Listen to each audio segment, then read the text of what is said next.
You know, sometimes I think you get mentally fatigued, you get stressed, and that, you know, takes the life out of you. And when it's a tight game like that, I just don't think you see it as much.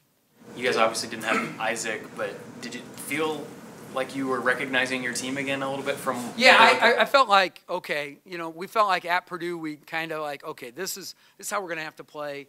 And I thought, you know, we did tonight, and we were very solid on defense. Our kids need to believe they can win with defense, first of all, and we know how we have to play offense. You know, I mean, and I thought we were just better in all areas tonight. Tale of two starts to halves. You know, you start 0 for 7 in the first half, and then you hit your first 3 in the second half. You noticed better spacing in the second half. What do you think that was? I think it was just, you know, we were more relaxed. We'd fought back. I told the guys, you're going to get down early, you know, when we were down 10 or whatever it was. And Thomas Allen kind of looked at me like, yeah, that makes sense. I didn't really mean it, but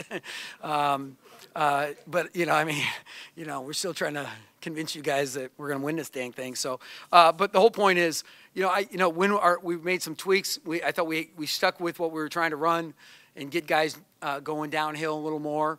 And I thought we had, I forget the looks we had, so I don't want to say I thought we had decent looks, but, you know, just Arturo hit a couple outside jump shots, which we were, you know, we were saying, okay, that's the one you can have. And then he missed them in the second half, and that helped. And so it just, over the course of a game, they're a very, very good team. So it doesn't surprise me they could get up on us.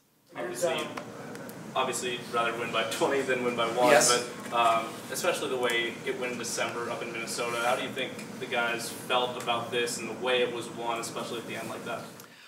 Again, I think that they were very satisfied that they'd, you know, executed a very good defensive game plan compared to last time we were so loose. We had a better game plan and a better execution of it. And I think that they have confidence from that.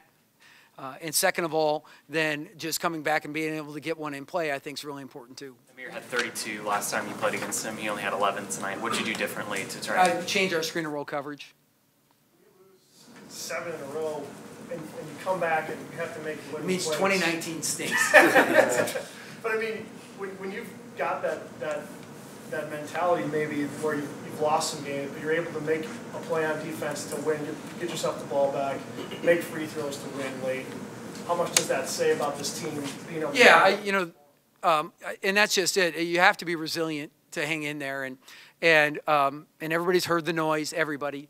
And I thought our fans were phenomenal tonight, by the way. I thought they really created a great environment that was positive and guys could respond to, and I'm thankful for them because they had a big impact on winning. And I think that you look at the way we won, I think there is that, you know, accomplishment that, you know, like, hey, we can do it this way. And, you know, nobody's going to quit on this thing, whether you lost 7 in a row or whatever. We're not going to. We're just going to stay positive and keep trying to figure out how to get better and better. And we're going to keep doing it on Saturday, too. Back to that coffee matchup, you had Glenn on him a lot, giving up 7-8 inches there. What did you like about that matchup? You know, Glenn's quickness, I think, was pretty good. But Glenn got help, too, with the screen and roll guys. But Glenn did. I trust Glenn, you know, a great deal. And I thought he did a really good job. Anything else for Coach?